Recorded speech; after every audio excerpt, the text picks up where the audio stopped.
Ever felt trapped by your past? Or maybe like happiness is something you constantly have to chase and earn? Well, today we're diving into a book that flips all of that on its head. It's called The Courage to be Disliked, and it offers a radically different path to freedom. And its core ideas, they might just change how you see, well, everything. So the book kicks things off with a claim that's, well, it's so bold it's almost kind of offensive. A philosopher in the book just states flat out, the world is simple and happiness was within the reach of every man, instantly. Not tomorrow, not after you get that big promotion, right now, instantly. I know what you're thinking. Yeah, right.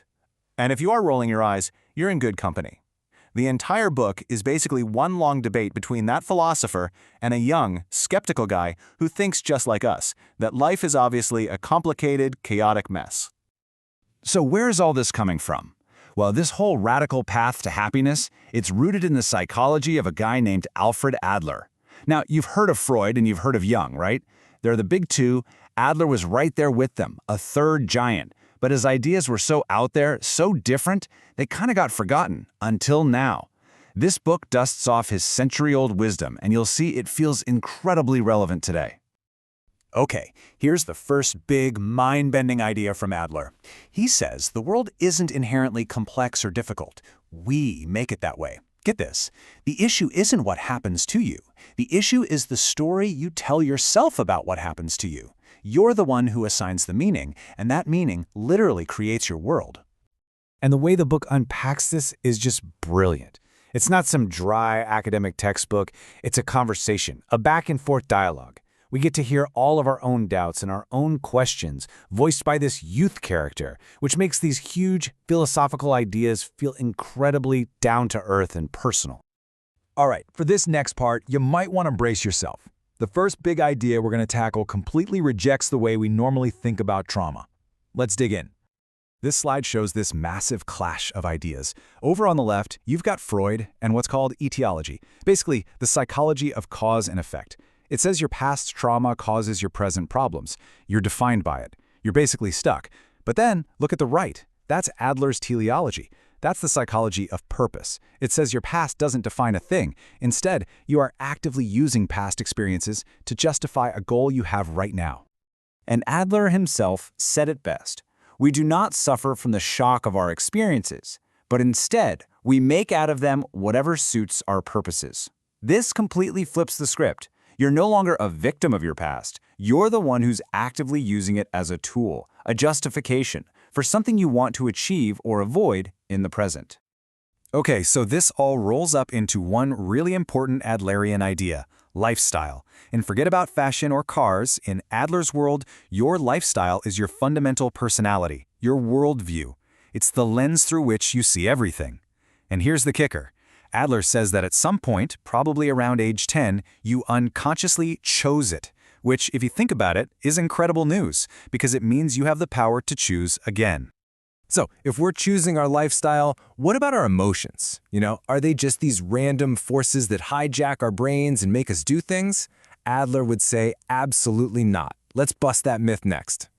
You know how we talk about emotions, right? Like there's the weather. We get flooded with sadness or find ourselves in a storm of anger. But what if emotions aren't something that happen to us? What if they're something we do? The book gives this perfect example. Imagine this. A waiter spills coffee on your brand new shirt. You fly into a rage, shouting at him. But why? Was the anger really this uncontrollable impulse? Adler says no. Your goal was to make that waiter submit, to make him listen to you quickly and without a long, drawn-out explanation.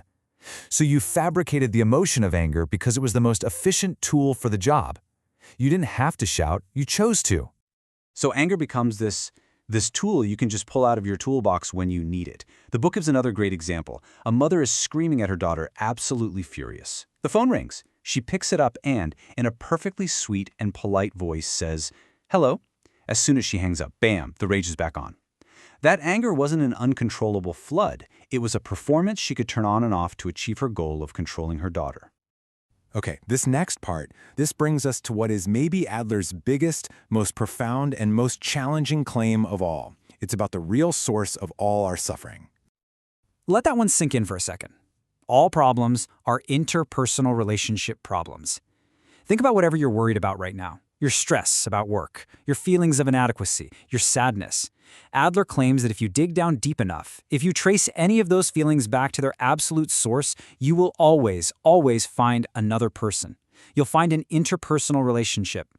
How is that even possible? Well, according to Adler, it's because we're taught from a young age to see life as a giant competition. We're constantly looking left and right, comparing ourselves to others, trying to see who's winning and who's losing. And in that kind of worldview, other people stop being our friends or our colleagues. They become our rivals, our enemies. And this slide nails the crucial difference here. On one hand, you have a healthy feeling of inferiority. That's when you compare yourself to your ideal self, to who you could be. It's a launchpad. It makes you say, okay, I'm not there yet, so I'll work harder. But on the other hand, you've got an inferiority complex. That comes from comparing yourself to other people. And it becomes an excuse. It makes you say, well, they're better than me, so why even try? So the fix? It's a total shift in perspective. It's about stopping, looking around, and realizing life isn't a vertical ladder of competition we're all trying to climb. Instead, it's a horizontal plane where we are all different, but we are all equal. We're comrades, walking forward together. Okay, so let's pull all these threads together. If your past doesn't define you, and if all your problems are really about your relationships with other people, what does it actually take to change and be happy? Well, here's the answer. It's not about your ability. It's not about your competence. It's about your courage. This quote right here is really the heart of it all.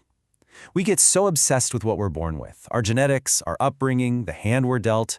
Adler says none of that matters. It's irrelevant. The only thing that truly matters is what you do with what you've got, right here, right now. So, if we have the power to change, why don't we? Why is it so darn hard? Adler's answer is brutally simple. Because, on some level, we are making the decision not to. It's because staying with the problems we know, no matter how painful they are, often feels safer and more comfortable than stepping into the anxiety of an unknown future. See, your unhappiness isn't because you're not smart enough or capable enough. Adler would say you simply lack courage. The courage to choose a new lifestyle. The courage to face that gut-wrenching anxiety that comes with change. And the courage to build a different future, step by uncertain step. And that right there is the whole thing. The courage to be happy is the courage to be disliked by some people. It's the courage to stop seeing life as a competition and to stop seeking everyone's approval. It's the courage to choose your own lifestyle, free from the weight of your past and the expectations of others. It's the courage to just be you. So that leaves us with one final question, and this one's just for you. If your life isn't determined by your past, but by the choices you make in this very moment, what lifestyle are you choosing?